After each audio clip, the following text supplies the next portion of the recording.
Good evening students. Net में problem के कारण आज आप लोग को लाइव क्लास नहीं आ सके ऑनलाइन, लेकिन ठीक है, आज रात तक में आप लोग को वीडियो अपलोड हो जाएगा। और बतला दें, जो ऑब्जेक्टिव क्लास इसी टाइम में सब दिन बनेगा ऑब्जेक्टिव क्लास का, जिसमें आपको chapter by chapter objective question को कवर किए हैं। और ये भी आपको जो कवर किया गया है ये आपको एग्जाम की दृष्टि से है। सभी स्टूडेंट को क्या होता है, जो एनसीईआरटी के बुक में वैसे आप लोग को क्लास में पढ़ा दिया गया है सभी स्टूडेंट को भारतीय भवन से साइंस, लेकिन भारतीय भवन से भी पूरा कवर नहीं हो पाता है ऑब्जेक्टिव। इसलिए ऑब्जेक्टिव का एक स्पेशल क्लास आप लोग को हम दे रहे हैं। ये क्लास प्रत्येक दिन शाम में 5:20 से क्लास होगा।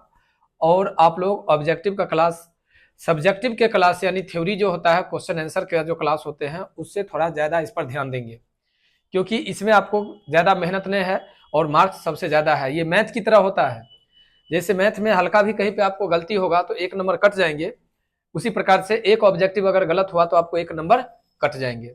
ठीक ना?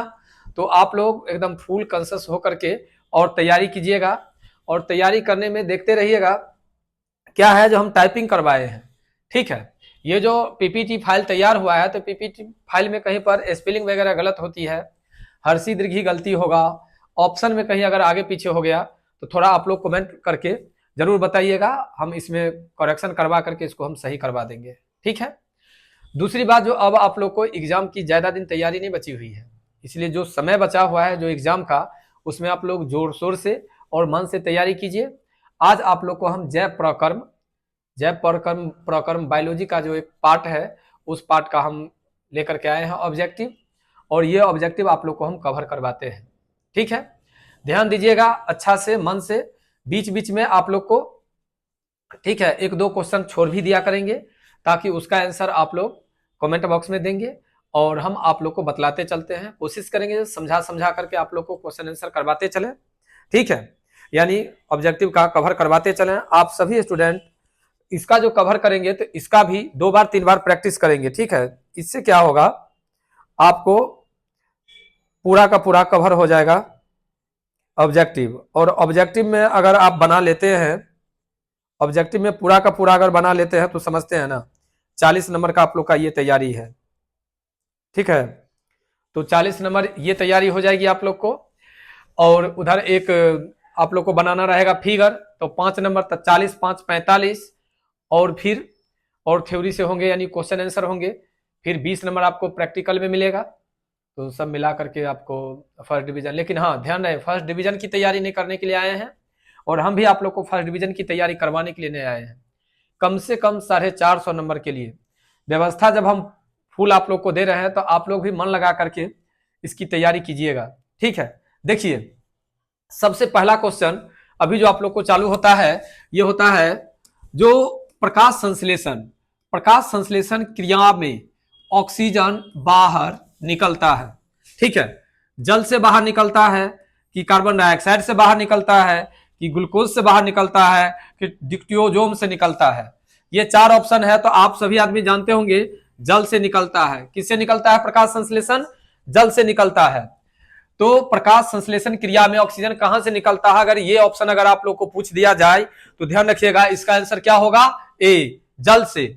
लेकिन आप लोग ऑप्शन याद नहीं रखिएगा, ए बी सी डी नहीं याद रखिएगा, जो क्वेश्चन दिया रहे उस क्वेश्चन का आंसर याद कीजिएगा। आंसर याद करने से क्या होगा, जो आपको एग्जाम में ऑप्शन ए के बदला में बी में भी रह सकता है और बी के बदला सी में भी रह सकता है, तो उस स्थिति में आप लोग को सही करने में सुविधा होगी। ठीक है, तो प्रकाश संश्लेषण क्रिया में ऑक्सीजन बाहर निकलता है, कहां से?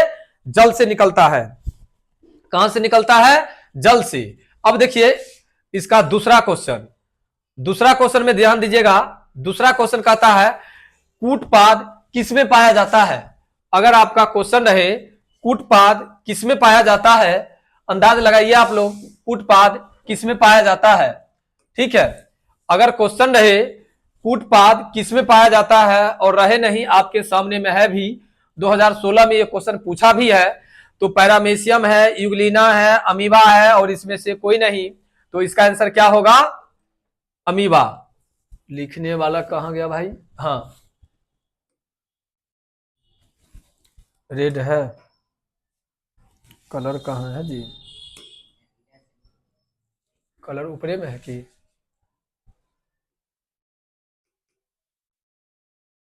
बहुत मोटा है, पतला में तो ले लिए। कलर कलर ब्लैक है, वाइट है ना। मिटाने के लिए इरेजर।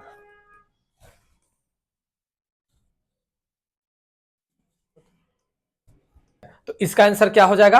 अमीबा। ध्यान रखिएगा, कूटपाद किस में पाया जाता है? तो अमीबा में। ये 2 क्वेश्चन हो गया।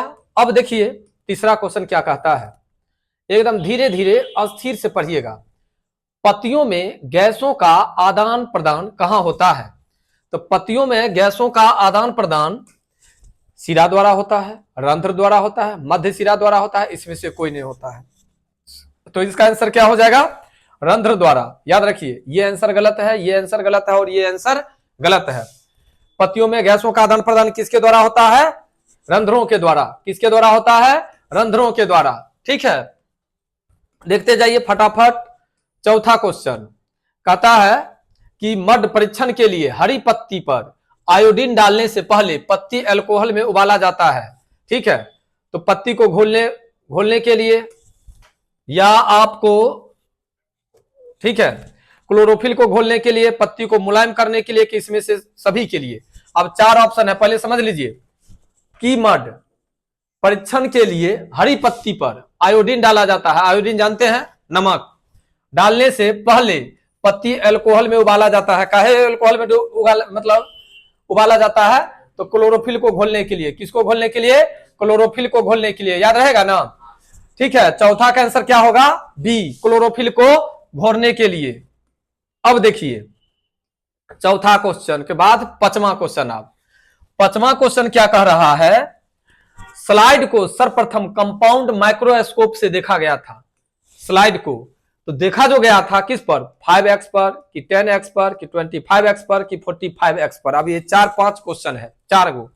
ठीक है, तो ये तो क्वेश्चन जो है सो आपको एनसीईआरटी से है। ठीक है, और एनसीईआरटी लेवल सभी आदमी जानते हैं, जो आप लोग तो पढ़े हैं नहीं, तो थोड़ा कंफ्यूजन होगा, लेकिन कंफ्यूजन को धीरे धीरे करके मतलब हटाते चलेंगे हम लोग। स्लाइड को सर्वप्रथम कंपाउंड माइक्रोस्कोप से देखने के लिए कितना पर होना चाहिए? 10x पर। कितना पर होना चाहिए? 10x पर। याद रखिएगा, सर्वप्रथम कंपाउंड माइक्रोस्कोप को देखने के मतलब स्लाइड को देखने के लिए कंपाउंड माइक्रोस्कोप जो था वो कितना पर काम कर रहा था? 10x पर। ठीक है, याद रहेगा 10x। अगला देखिए, अब है आपका क्वेश्चन, निम्नलिखित में कौन एक उभयलिंगी जंतु है? उभयलिंगी जंतु के मामले में आप लोग को बतला दें। ठीक है, एक होता है स्थल वाला, एक होता है जल वाला, एक होता है जल और स्थल दोनों वाला। तो जो स्थल पर भी रहता है और जल में भी रहता है, दोनों में जो रहता है उसको हम लोग बोलते हैं उभयलिंगी। तो आप बताइए, केचुआ है, मछली है, शेर है और बकरी है। तो चारों में से क्या होगा? केचुआ। क्या होगा बउआ? केचुआ। ठीक है, अब केचुआ के बाद देखिए, इसमें कहता है प्रकाश संश्लेषण की क्रिया होती है कवक में, कि जंतु में, कि हरे पौधे में, कि परजीवियों में। ये आंसर आप लोग को बतलाना है। ध्यान रखिए, क्वेश्चन नंबर 7 का आंसर आप लोग को जवाब देना है कमेंट बॉक्स में। ठीक है, और कमेंट बॉक्स में जो जवाब देंगे वो देंगे ए, बी, सी या डी। 4 ऑप्शन है, चारों ऑप्शन में से कोई एक ऑप्शन होगा, और जो ऑप्शन होगा वही आप लोग कमेंट बॉक्स में इसका आंसर देंगे। प्रकाश संश्लेषण की क्रिया होती है कवक में, जंतु में, हरे पौधे में, कि परजीवियों में। ये आंसर आप लोग, ठीक है, कमेंट बॉक्स में इसका जवाब देंगे। और चलते हैं हम इसी के साथ अगला क्वेश्चन नंबर 8 में। देखिए 8 नंबर क्वेश्चन कहता है अमीबा अपना भोजन कैसे पकड़ता है? स्पर्शक द्वारा, जीभ द्वारा, कूटपाद द्वारा या मुंह द्वारा? तो सबसे पहले तो आप लोग जानते हैं जो अमीबा जो है एक कोशिकीय जीव है, और एक कोशिकीय जीव जो भी होते हैं, एक कोशिकीय जीव में उसके कोई भी अंग निश्चित नहीं होते हैं। एक कोशिकीय जीव में कोई निश्चित नहीं अंग होते हैं, तो सीधा समझिए जीव तो होगा ही नहीं, स्पर्शक तो होगा ही नहीं, और मुंह तो होगा ही नहीं। तो इसका मतलब क्या हो जाएगा? इसका आंसर कूटपाद। क्या हो जाएगा बउआ? कूटपाद के द्वारा, ठीक है, अमीबा अपना भोजन को पकड़ता है। बाबू जितना प्यार से पढ़ा रहे हैं उतना ही प्यार से आप लोग याद भी कीजिएगा और उतना ही मतलब मेहनत कीजिएगा आप लोग भी। देखिए कौन सा एंजाइम वसा पर क्रिया करता है, ठीक है, ये नहीं है कुछ। कौन सा एंजाइम वसा पर क्रिया करता है, देख लिए ना, यहाँ पर एक गलती है। तो इसी प्रकार से जैसे अगर मुझे दिख जाएगा तो हम तो क्लियर कर ही देंगे, अगर आप लोग को भी इसमें कहीं पर एरर दिखाई देगा तो कमेंट करके बताइएगा, ठीक है, उसको हम करेक्शन करवाएंगे। तत्काल देखिए कौन सा एंजाइम वसा पर क्रिया करता है, वसा मतलब समझते हैं ना, तेलीय पदार्थ पर काम करता है। पेप्सिन, ट्रिप्सिन, लाइपेज, एमाइलेज, ठीक है। तो इसका आंसर हो जाएगा लाइपेज। क्या हो जाएगा आंसर? लाइपेज। क्या हो जाएगा आंसर? लाइपेज। कौन सा एंजाइम वसा पर काम करता है? तो लाइपेज। कौन काम करता है? लाइपेज। आगे देखिए, अब है आपका क्वेश्चन नंबर 10। अमीबा में अधिकांश पोषण कैसे होता है? अब देखिए अमीबा वाला क्वेश्चन आ गया, ठीक है। अमीबा में अधिकांश पोषण कैसे होता है? शाकाहारी, अंतर्ग्रहण, सर्वाहारी और नीचे में दिया हुआ है आपको स्वपोषी। तो अंतर्ग्रहण जानते हैं अमीबा भोजन कैसे ग्रहण करता है? अंतर्ग्रहण के द्वारा अमीबा भोजन कैसे ग्रहण करता है, ठीक है। शाकाहारी होगा नहीं, शाकाहारी और मांसाहारी होता है बहुकोशिकीय जीवों में, ठीक है। सर्वाहारी समझिए रहे हैं, जो मीट मछली और रोटी अनाज मतलब घास फूस सब खाता है, तो ये तीनों होगा नहीं। ये क्या हो जाएगा इसका आंसर? अंतर्ग्रहण। अमीबा में अधिकांश पोषण कैसे होता है? अंतर्ग्रहण के द्वारा। कैसे होता है? अंतर्ग्रहण के द्वारा। अब देखते हैं हम लोग 11 नंबर क्वेश्चन। 11 नंबर क्वेश्चन क्या कहता है? किसकी उपस्थिति के कारण पौधे का रंग हरा होता है? ये आंसर फिर आप लोग को बायोलॉजी में भारती भवन का है, तो ये आप लोग को आंसर देना है। किसकी उपस्थिति के कारण पौधे का रंग हरा होता है? अब नीचे से देखिए, इसमें से कोई नहीं। फाइटोक्रोम, लियोप्लास्ट, ल्यूकोप्लास्ट और क्लोरोफिल। इसका आंसर मुझे उम्मीद है जितने बच्चे देखेंगे सब स्टूडेंट इसका जवाब देंगे, लेकिन मुझे पता नहीं है, ठीक है। आप लोग से उम्मीद करते हैं इसका जवाब दे करके मुझे भी सिखाएंगे और आप लोग भी इसको, ठीक है, सीखेंगे। चलिए 12 नंबर का आंसर देखते हैं। 12 नंबर क्वेश्चन क्या कहता है? सो देखिए, कहता है हाइड्रा में पाया जाता है मस्तिष्क, तंत्रिका, मुख या आपको, ठीक है, स्पर्शक। याद कीजिए अमीबा, पैरामेशियम, कवक, हाइड्रा ये सब एक कोशिकीय जीव है। तो एक कोशिकीय जीव में मस्तिष्क नहीं है पाया जाएगा, तंत्रिका तंत्र नहीं है पाया जाएगा, मुख नहीं है पाया जाएगा, तो क्या पाया जाएगा? स्पर्शक। क्या पाया जाएगा बउआ? स्पर्शक। हाइड्रा में क्या पाया जाता है? स्पर्शक, ठीक है। जो क्वेश्चन हमरा आता है हम बतला देते हैं, जो क्वेश्चन हमरा नहीं आता है वो आप लोग बतलाइएगा, ठीक है। साथ ही साथ दोनों आदमी रहेंगे तो अच्छा रहेगा, ठीक है। दोपहर वाला क्लास में बच्चे लोग सो गए थे, इसलिए अभी वाला क्लास में कोशिश करते हैं जो आप लोग जग करके रहिएगा, इन्हें वीडियो देखते देखते सो जाइएगा, ठीक है। जो आदमी आए हैं वो आदमी तो पढ़िए ही, लेकिन शांत से पढ़िए। देखिए मनुष्य और अन्य मांसाहारी जीव निम्नलिखित में किसका पाचन नहीं कर पाते हैं? प्रोटीन का, सेल्यूलोज का, कि वसा का, कि इसमें से कोई नहीं? अब बताइए, ठीक है। नहीं, इसमें होगा सेल्यूलोज। क्या होगा बउआ? सेल्यूलोज। मनुष्य और अन्य मांसाहारी जीव जो होते हैं वह प्रोटीन को पाचन करवा देते हैं, वसा करवा देते हैं, लेकिन इसमें से सेल्यूलोज का नहीं करवा पाते हैं। देखिए कंफ्यूजन वाला एक और क्वेश्चन आप लोग को बतला देते हैं। कई स्टूडेंट क्या करते हैं, देखते हैं प्रोटीन है, सेल्यूलोज है, वसा है और इसमें से कोई नहीं है, तो इसमें से सभी, तो लगा देते हैं इसमें से सभी। उनका कहना होता है तीनों सही है तब ना इसमें से लागल है, इसमें सही नहीं। आप लोग को तो फंसाने के लिए ऑब्जेक्टिव दिया ही गया है, नहीं तो ध्यान रखिएगा। मनुष्य और अन्य मांसाहारी जीव में किसका पाचन नहीं होता है? तो सेल्यूलोज का। किसका पाचन नहीं होता है? सेल्यूलोज का, ठीक है। अब देखिए अगला क्वेश्चन। अगला क्वेश्चन में कहता है आपको निम्न में से परजीवी पादप का उदाहरण है। परजीवी जानते हैं ना, स्वपोषण और परपोषण, तो वह परपोषण के अंतर्गत आप लोग को जानना है इसमें। तो बैक्टीरिया, स्पूटा, विषाणु और कवक, ये तो पढ़वे किए थे, ये पढ़वे किए थे, ये पढ़वे किए थे, ये नहीं पढ़े हैं तो है कर आंसर हो जाएगा। ध्यान रखिएगा एस्कूटा क्या होगा? परजीवी पादप कौन है? एस्कूटा, ठीक है। जो आदमी को कंफ्यूजन रहेगा ऐसे याद कीजिएगा, क्या होगा? एस्कूटा। निम्न में से कौन परजीवी पादप का उदाहरण है? एस्कूटा। निम्न में से कौन परजीवी पादप का उदाहरण है? एस्कूटा। ये कब पूछा है? 2021 में। ये बोर्ड मॉडल क्वेश्चन है, ध्यान रखिएगा। हम सब के आगे में आप लोग को ये भी देते चले जाते हैं जो कौन कहां पर क्वेश्चन है और किस टाइप का है, ठीक है। आगे आइए, अब देखिए 14 नंबर के बाद चालू होता है आपको 15 नंबर क्वेश्चन। 15 नंबर क्वेश्चन में क्या कहता है सो देखिए, मनुष्य के मुख गुहा में कितने जोड़ी लार ग्रंथि पाए जाते हैं? 1, 2, 3 या 4? तो आप लोग तो पढ़े हैं, ये फिर भारतीय भवन का क्वेश्चन है, लेकिन तनिया ज्यादा जो आदमी थ्योरी को पूरा से कमांड नहीं किए होंगे उनके लिए थोड़ा कंफ्यूजन होगा, तो उनको बतला देते हैं। मनुष्य के मुख गुहा में 3 जोड़ी लार ग्रंथि पाए जाते हैं। कितने पाए जाते हैं? 3 जोड़ी लार ग्रंथि पाए जाते हैं, यानी सी होगा इसका आंसर। समझ गए? मनुष्य के मुख गुहा में कितने जोड़ी लार ग्रंथि पाए जाते हैं? 3। याद रहेगा? आइए अगला, अब इसमें टिकने लगाते हैं, डायरेक्ट पूछते हैं। दांत की सबसे ऊपरी परत है डेंटाइन, इनामेल और क्राउन। तो दूगो है, ये दोनों मानिए सेम है, तो आंसर होगा। समझ गए? बी लगाइएगा तो भी चलेगा और सी लगाइएगा तो भी चलेगा।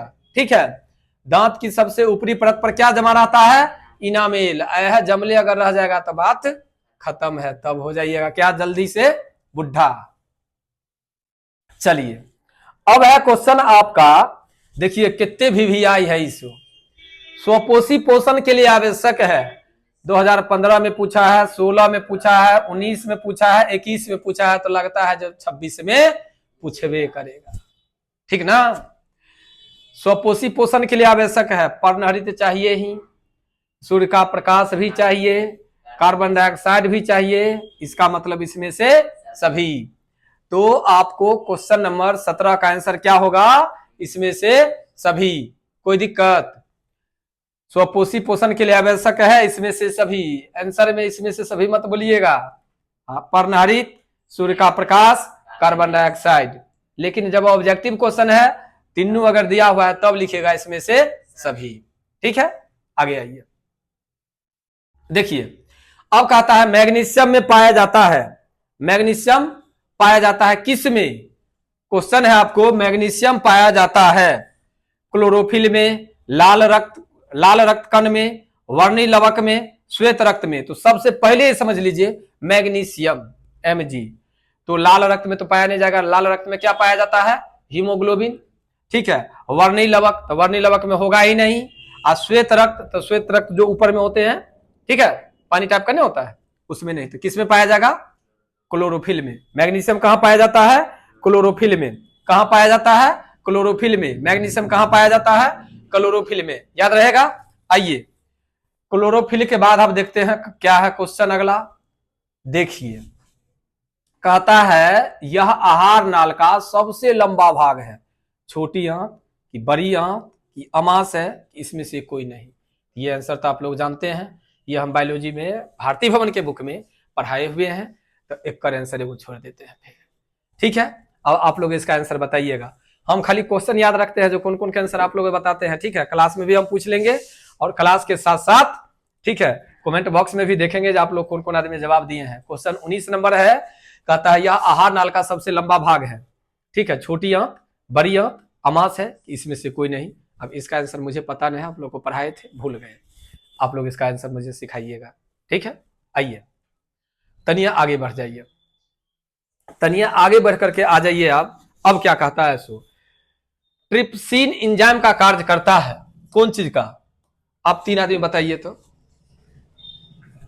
ट्रिप्सिन एंजाइम काम करता है, यानी किस पर काम करता है सो आप लोग बताइए। नहीं, प्रोटीन पर। किस पर काम करता है? प्रोटीन का पाचन पर। ट्रिप्सिन एंजाइम कार्य करता है किस पर? प्रोटीन के पाचन पर। किस पर काम करता है बउआ? प्रोटीन के पाचन पर। याद रहेगा? आगे आते हैं, 20 नंबर क्वेश्चन हो गया। ऐसा करते हैं ना, आज 50 क्वेश्चन करने देते हैं कि 50 क्वेश्चन आज अगर हो जाता है 50 क्वेश्चन तो ठीक रहेगा। देखिए इसमें हम मतलब लाए हैं ना बुक का इंटरनल क्वेश्चन भी है, इंटरनल क्वेश्चन है, तो आज पहला दिन का है ऑब्जेक्टिव क्वेश्चन का, तो आज देख लेते हैं कितना कहाँ जाता है। अब फिर हम आप लोग को ठीक है एक दिन में कोशिश करेंगे एक एक्सरसाइज, चाहे 1 घंटा का हो, चाहे 1.5 घंटा का हो, चाहे 2 घंटा का हो, लेकिन आप लोग को समझ गए ना, इस टाइप से अगर लेकर के खींचते हैं तो अच्छा से बनेगा, है कि नहीं। देखिए अब का क्वेश्चन है आपका, जो मनुष्य के आहार नाल में यह एक अवशेषी अंग है, और अवशेषी अंग के अंतर्गत सीकम है, कोलोन है, रेक्टम है कि एम्पीडिक्स है। तो देखिए ये तो हम पढ़वे किए थे, ये भी पढ़े थे, ये भी पढ़े थे, ये नहीं पढ़े थे, इसका मतलब ये नहीं है। ठीक है, तो इसका आंसर क्या दे देंगे आप लोग? डी। क्या हो जाएगा? मनुष्य के आहार नाल में एक अवशेषीय अंग क्या है? एपेडिक्स। एपेडिक्स क्या है? एपेडिक्स। कोई दिक्कत? आइए अब 21 के बाद हम लोग देखते हैं, 21 के बाद देख रहे हैं 22 नंबर क्वेश्चन। ठीक है, 22 नंबर में कहता है न्यूक्लियस शब्द किनके द्वारा दी गई थी? न्यूक्लियस शब्द किनके द्वारा दी गई थी? अब इस पर आप लोग बात कीजिए। रॉबर्ट ब्राउन के द्वारा, कि रॉबर्ट हुक के द्वारा, कि प्लाट के द्वारा, कि विजार्ड के द्वारा? ठीक है, विचाउड। तो विचाउड जो है यहां पर रखिएगा न्यूक्लियस। न्यूक्लियस जो है इसमें आपको हो जाएगा रॉबर्ट ब्राउन के द्वारा। किसमें हो जाएगा? रॉबर्ट ब्राउन के द्वारा। लिख लीजिए आप लोग भी, तीनों आदमी, नहीं तो आप लोग रुक करके उतारिएगा। क्या होगा इसका आंसर? रॉबर्ट ब्राउन के द्वारा। किसके द्वारा होगा? रॉबर्ट ब्राउन के द्वारा। इसके बाद को क्वेश्चन को देखते हैं। इसका आंसर तो लगभग बताइए दीजिएगा आप लोग। देखिए तो तनिया गौर करके। प्रसिद्ध पुस्तक द माइक्रोग्राफिया किनके द्वारा लिखी गई थी? 9th क्लास में पढ़े होंगे आप लोग ये क्वेश्चन। ठीक है, याद है? कोशिका के बारे में, कोशिका की खोज कौन किया था इसमें से? Robert Hooke. तो प्रसिद्ध पुस्तक द माइक्रोग्राफिया किसके द्वारा लिखा गया है? रॉबर्ट हुक के द्वारा। याद रहेगा? रॉबर्ट हुक के द्वारा। किसके द्वारा? रॉबर्ट हुक के द्वारा। आगे आइए, कहता है पौधे और जंतुओं की कोशिकाओं का वैज्ञानिक अध्ययन क्या कहलाता है? पौधे और जंतु दोनों के बारे में जो अगर हम पढ़ते हैं तो वो पढ़ते हैं कोशिका विज्ञान में। किसमें पढ़ते हैं? कोशिका विज्ञान में। याद रहेगा? कोशिका विज्ञान। बी, पौधे और जंतुओं की कोशिकाओं का वैज्ञानिक अध्ययन किसके द्वारा किया जाएगा? कोशिका विज्ञान के द्वारा। याद रखिएगा, कोशिका विज्ञान। कोशिका विज्ञान क्या रहेगा? कोशिका विज्ञान। अब आगे आते हैं। देखिए ऐसे में क्या होता है, टिक लगाने के चक्कर में जो रोकते हैं ना तो थोड़ा और समय लग जाता है, इसलिए थोड़ा फास्ट में खींचते हैं। देखते चलिए, पौधे में भोजन किस रूप में जमा होता है? ग्लूकोज के रूप में, कि प्रोटीन के रूप में, कि फैटी एसिड के रूप में, कि स्टार्च के रूप में? तो ये जानते होंगे आप लोग, स्टार्च के रूप में। किसके रूप में जमा होता है? स्टार्च के रूप में। कब पूछा गया था ये? 2021 में पूछा गया था। पौधे में भोजन किस रूप में जमा होता है? स्टार्च के रूप में। याद रखिएगा आप लोग। ठीक है, और अभी आप तीनों आदमी को तत्काली के लिए बतला देते हैं, दोनों आदमी तो पढ़ते ही हैं अच्छा से। तो क्या ये सब क्वेश्चन लग रहा है ना याद करने वाला? आप लोग को बुक में नहीं मिलता है तो याद रखिएगा। क्या होता है, जो इंटरनल क्वेश्चन आपको एग्जाम में पूछ देता है और हम लोग कह देते हैं सर किताब से बाहर से क्वेश्चन था। नहीं है किताब में, आप बताइए। तब तो ऑब्जेक्टिव कवर करना जरूरी है ना। अगर मान लेते हैं अगर आप लोग नहीं पढ़ते हैं तो फिर कहीं अगर इसी में से कोई एक रह गया। देखिए इसमें स्वपोषी कौन है? 2021 में पूछा है नहीं, तो इसमें कौन होगा? हरे पौधे। कीट होगा नहीं। देखिए फिर वो फंसाने के लिए दे दिया इसमें से सभी। देख रहे हैं ना? तो हम लोग सीधे आंख मूंद करके और इसमें से सभी तय होबे करते मार्टिक, ऐसा नहीं करना है। ठीक है, इनमें से कौन हरे पौधे हैं, यानी स्वपोषी है तो हरे पौधे। ठीक है, अब देखिए कहता है जीवन की एक महत्वपूर्ण विशेषता है। क्या विशेषता है? देखिए अणु की गति, वृद्धि, संग, समन्वय। इसका आंसर क्या होगा? वृद्धि। देखिए ये सब क्वेश्चन थोड़ा है इजी है, लेकिन थोड़ा माइंड लगाने वाला है। ठीक है, ये सब क्वेश्चन आपको इंटरनली जो होता है अंदर से बनाने वाला क्वेश्चन, वो सब बनाया हुआ है। समझ गए ना? तो आप लोग थोड़ा कॉन्शियस होकर के पढ़िएगा। जीवन की एक महत्वपूर्ण विशेषता क्या है? जो यह वृद्धि करता है। ठीक है, ये गॉड गिफ्टेड कहिए इसको ना। अब कहता है स्वपोषी पोषण होता है पौधे में, कवक में, कुछ प्रोटिस्टा और कुछ प्रोकैरियोटस में। ए और सी, इसका क्या होगा? ए और सी नहीं कहेंगे, सीधे कहेंगे पौधे में। स्वपोषी की प्रक्रिया किस में होती है? तो पौधे में। ठीक है, ध्यान रखिएगा भाई। कुछ प्रोटिस्टा भी तो पौधे के अंतर्गत आता है ना। पौधे में आता है प्रोटिस्टा भी आता है, प्रोकैरियोटिक कोशिका पढ़े होंगे 9th क्लास में। प्रोकैरियोटिक कोशिका और यूकैरियोटिक कोशिका पढ़े थे ना। तो इसका आंसर ये नहीं होगा, इसका आंसर होगा सी। ठीक है, सॉरी डी। ए भी होगा और सी भी होगा। क्या आंसर में लगाइएगा? डी। स्वपोषी पोषण होता है किसमें? डी। क्या लगाइएगा बउआ? डी। डी लगाइएगा। ए भी होगा और इसका सी भी होगा। ठीक है, स्वपोषी पोषण होता है पौधे में भी और कुछ प्रोटिस्टा में और कुछ, ठीक है, प्रोकैरियोटिक कोशिका जो होता है उसमें भी।